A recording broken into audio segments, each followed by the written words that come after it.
버가모 교회, 이기는 자에게 주시는 상급, 제 버가모 교회에 대해서 배우기를 원합니다.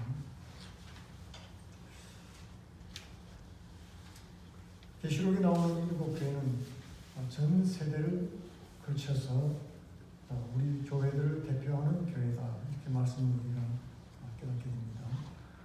그 중에 두 교회만 칭찬듣고 다섯 교회가 우중을 들었죠. 그렇기 때문에 이 칭찬 듣는 교회만 집중하면은 말씀이 주시는 핵심을, 메시지를 놓칠 수가 있게 되는 것입니다. 꾸중드는 내용들은 마귀가 이 지상에 있는 교회들에게 어떻게 공격을 하고 유혹을 해서 넘어뜨릴 것인가, 이제 이 사단의 전략에 대해서 아주 상세하게 말씀을 하고 있습니다. 칭찬 들은 내용들은 참 잘하고 있으니까 계속해서 끝까지 붙들어라. 그러나 사단이 그대로 가만두지 않을 것이다. 너희들을 시험에 빠지도록 위협하고 이를 까불러서 공격할 것이니까 시험에 빠지지 않도록 주의하도록 하라 하는 것이 메시지가 되겠습니다. 이미 그 유혹에 넘어가서 책만 받을 자리에 떨어졌다면 회개하고 빨리 돌이켜서 너희 믿음을 회복하라는 것이 그 내용이 되겠습니다. 주님은 지상에 남아있는 이 불완전하고 연약한 교회들이 하나도 마귀의 공격에 넘어지지 않고 끝까지 분투하고 싸워서 이기는 그런 자가 되기를 바라는 것입니다. 무려 5교회나 우중을 듣고 경고를 받았습니다.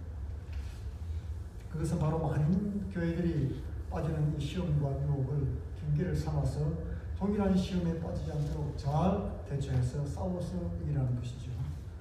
우리 몸도 여러분 병원균이 들어오면은 한동안 고통을 겪지 않습니까? 병원균과 싸워서 이길 항체를 우리 몸이 만들어내는 것입니다. 그때까지는 열도 나고 고통도 받고 그렇게 한번 홍역을 치르게 되죠. 그러나 이 예방접종을 맞으면 이미 균이죠. 죽은 균입니다. 그죠?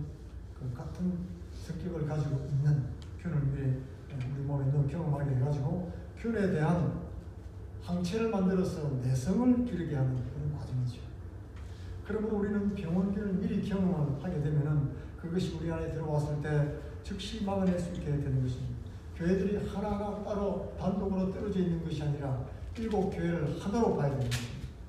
그래서 우리는 다른 교회들이 고통을 겪는 것을 보면서 우리 교회 아니니까 우리 이야기 아니지, 그게 아니고 그 교회가 겪는 고통을 보면서 우리도 언젠가는 그런 동일한 시험 고난을 당할 수가 있다는 것을 받고 경계를 받아야 되는 것입니다.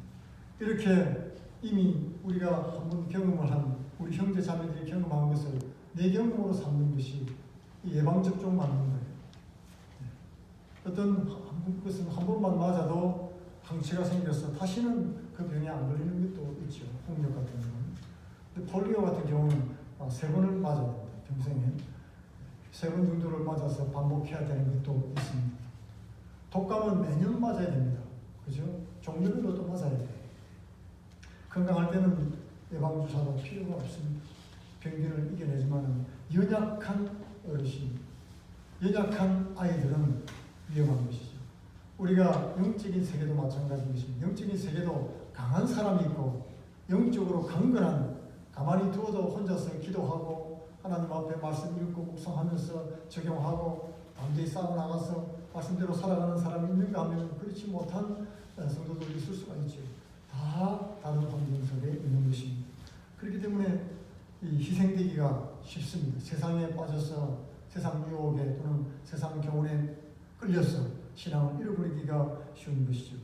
그래서 이 사단의 전략과 이단에 대한 것을 미리 알고 배워야 쉽게 유혹에 안 빠지는 겁니다.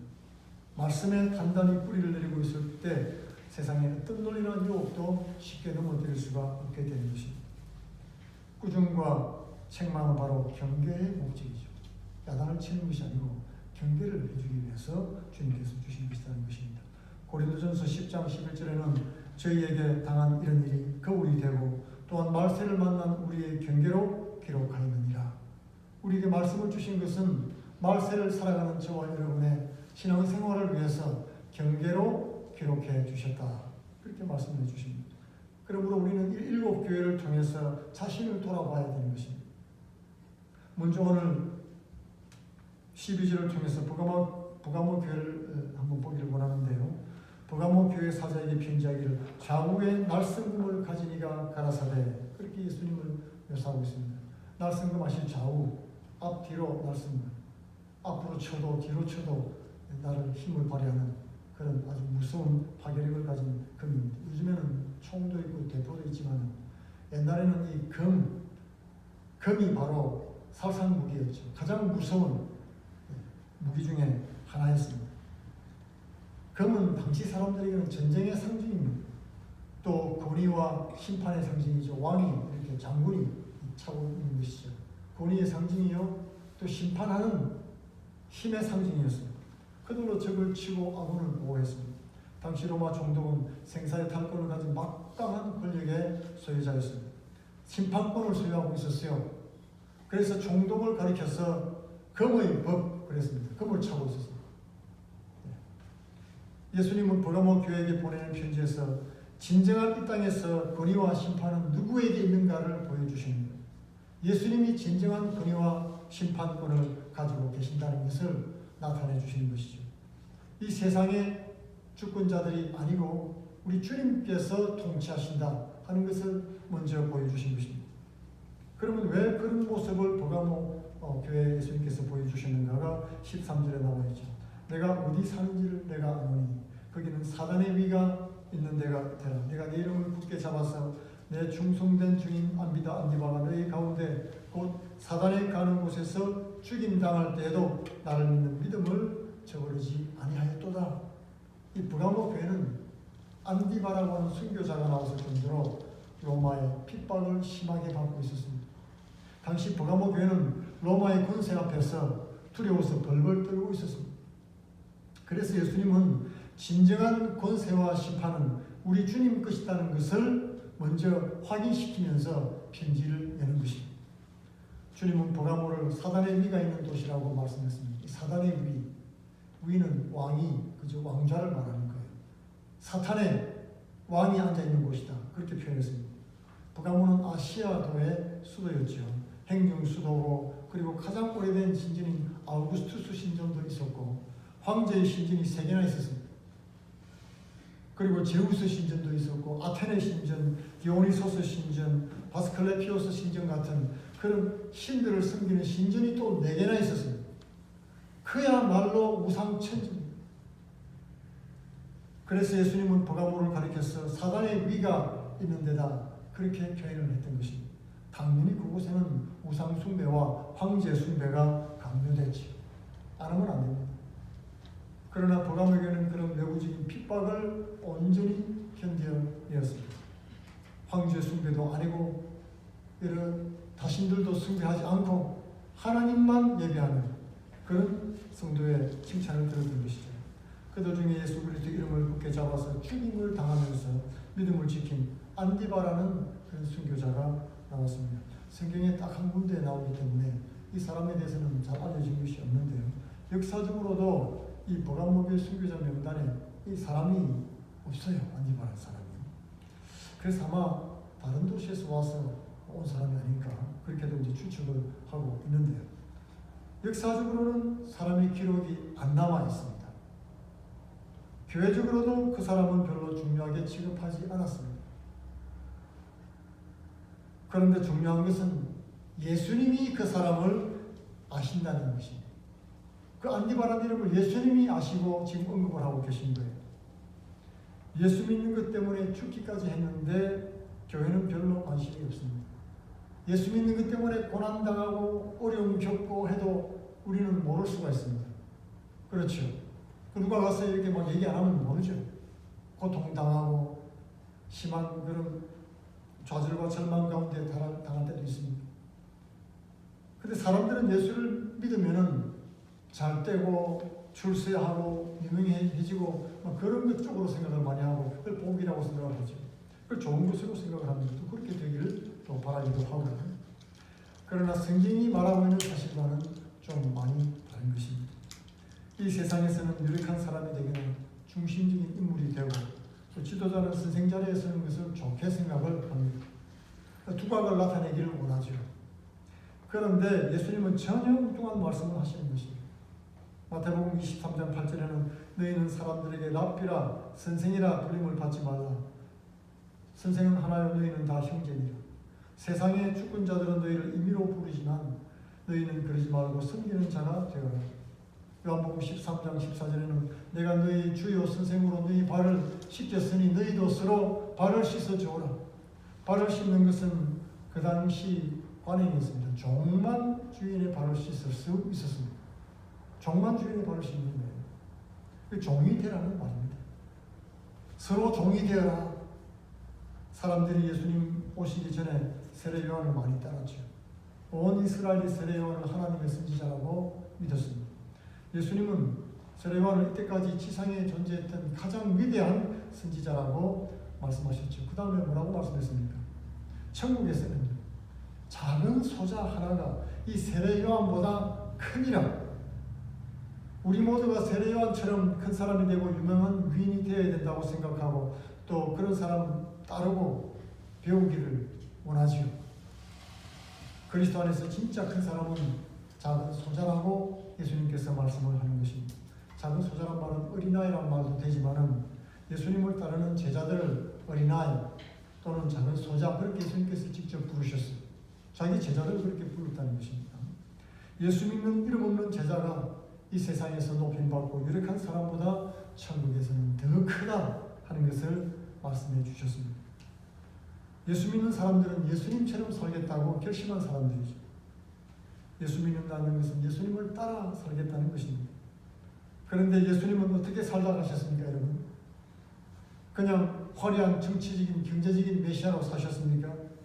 능력 있는 그런 왕으로 살았습니까? 능력은 있으셨죠.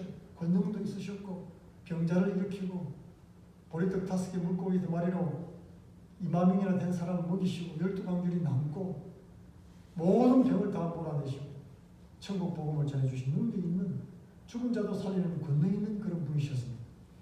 그러나 그의 삶은 아주 초라했습니다. 머리 둘 것도 없는 잠자리도 없는 그런 삶을 사셨죠. 뿐만 아니라 십자가에 달려 부끄럽게 고통 가운데 돌아가셨던 것입니다. 그런데 성경은 그것을 승리의 길이라고 말씀하고 있는 것입니다. 부끄러운 십자가에 발버둥고 달린 후에 사람들에게 조롱을 당했습니다. 내가 하나님의 아들이니 십자가에서 내려와 보아라. 그런데 하나님이 못 내려가게 하셨습니다. 못 내려가게 하실 뿐 아니라 부활하신 후에도 500여 형제들에게 나타나셨죠, 예수님이. 그러면 여러분 예수님을 십자가에 못 박았던 군병들, 로마 병정들, 본디오 빌라도 아니면 대제사장이나 서기관들, 바리새인들 이 사람들한테 뽐때 있게 나타나서 자 봐라 이놈들아, 너희들이 이제 다 죽였던 내가 이렇게 살아났다. 여러분 그렇게 할 수 있잖아요. 근데 그렇게 하지 않으셨습니다. 예수님은 전혀 복수를 하지 않았습니다.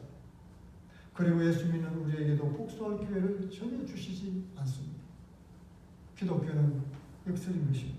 힘이 있어도 실력 행사를 하지 않습니다. 가진 자가 되라고 하지 않고 나누어 주고 구워주라고 말씀하시는 것입니다. 지도자가 되려면 섬기는 자가 되라고 말씀하십니다. 겉옷을 달라고 하면 속옷을 주고 오리 가자고 하면 심리를 같이 동행하고 영생을 얻으려면 죽으라고 말씀하시는 것입니다. 죽으면 살 것이라고 말씀해 주고 있습니다. 오른뺨을 치거든 왼뺨도 돌려대라. 변명하지 말고 참고 인내하라고 말씀하는 것입니다. 내가 옳다는 것을 꼭 증명하고 말겠다. 그것은 이 세상 사고방식이지 우리 그리스도인들의 삶의 방식은 아닌 것입니다. 요한복음 18장 36절에는 예수께서 빌라도에게 말씀하시기를 내 나라는 이 세상에 속한 것이 아니라고 말씀했습니다. 이 세상이 하나님께 속했지 하나님 나라가 이 세상에 속하지 않았다는 것입니다. 세상 법을 어기고 무시하지 말라는 말이 아니지요. 하늘나라 법은 세상을 넘어서는 법인 것입니다. 세상 법은 네가 죄인이고 그리고 잘못했다고 지적하고 미워하는 법이지만 하늘나라 법은 하나님이 세상을 이처럼 사랑하셔서 독생자 예수 그리스도를 주시는 사랑의 법인 것입니다. 하나님은 온 우주와 세상의 주인이지만 자신만을 돋보이게 하지 않았습니다. 예수님이 구세주고 주인공입니다. 그러나 예수님은 정작 주인공 자리에서 내려오셨습니다. 주인공은 여러분 영화에서 보면 총을 맞아도 안 죽죠. 나중에까지 다 살아남아서 원수들 다 책무지고 마지막까지 본때 있게 나오지 않습니까? 근데 그것은 세상의 법칙이고 성공의 원리입니다. 하나님 나라의 원리는 아닌 것입니다. 하나님의 생각은 이 세상 원리와는 너무나 다릅니다. 고난받고 조롱당하고 죽고 그럼에도 그들을 용서하고 살리라는 것이죠. 하나님의 사람 엘리야는 왕비 이세벨에게 쫓겨서 죽임을 당할 위험에 처했습니다. 엘리야는 그래서 땅끝까지 도망갔습니다. 로뎀 나무 밑에 쭈그려 앉아서 머리를 박고 하나님 앞에 기도했습니다. 죽여주옵소서 하나님. 어쩌면 이럴 수가 있습니까? 하나님의 위대한 일을 했는데 이세벨이 나를 죽인다고 하는데 하나님 말려주지도 않고 차라리 날 죽여주시옵소서 그렇게 기도를 하고 있었습니다. 그런데 하나님께서 그를 호렙산으로 데려갔습니다. 그리고 비전을 보여주었죠. 그러면서 강하고 급한 바람을 보내주시는데 이게 네가 원하는 것이냐고 물어보십니다. 근데 하나님은 그 안에 계시지 않았습니다. 커다란 지진이 일어났습니다. 이게 내가 바라는 것이냐? 내가 이렇게 이래주기를 바라느냐? 그 안에도 하나님이 안 계시죠. 그 다음에는 불이 일어납니다. 큰 불이 일어나는데 네가 이것을 원하느냐? 그런데 그 안에도 하나님은 안 계셨습니다. 어디에 계셨습니까? 고요한 가운데 작고 세미한 음성으로 다가오셨습니다. 하나님은 그런 모습으로 우리에게 오신다는 것입니다. 예수님도 그렇게 오셨습니다. 예수 그리스도를 쫓는 그리스도인들도 그 모습으로 가는 것입니다. 세상 보기에는 그렇게 작고 초라한 모습으로 간다 해도 예수님이 여러분의 이름을 기억해 주시는 것입니다. 세상 사람들은 몰라줘도 성도들이 모를 수도 있어요. 그 고통을, 그 어려움을, 말씀대로 살아가는 그 고초를. 그러나 주님은 기억해 주십니다. 안디바와 같이 그리스도인은 세상에 이름을 남기려고 할 필요가 없습니다. 세상의 위인들은 우리가 진짜 여러분 존경합니까? 가만히 한번 생각해 보시기 바랍니다. 그리스도인은 예수님이 우리 이름을 기억해 주셔야지 되는 것입니다. 언젠가 주님 앞에 섰을 때 우리 이름을 불러주면서 참 잘했다, 착하고 충성된 종아, 너무나 잘 싸웠다. 그것이 우리가 진정 바라는 것입니다. 안디바를 가리켜서 예수님이 충성된 증인이라고 불러주셨습니다. 오늘 계시록 1장 5절에 나오는 이 충성된 증인은 예수님에게 붙여졌던 이름이에요.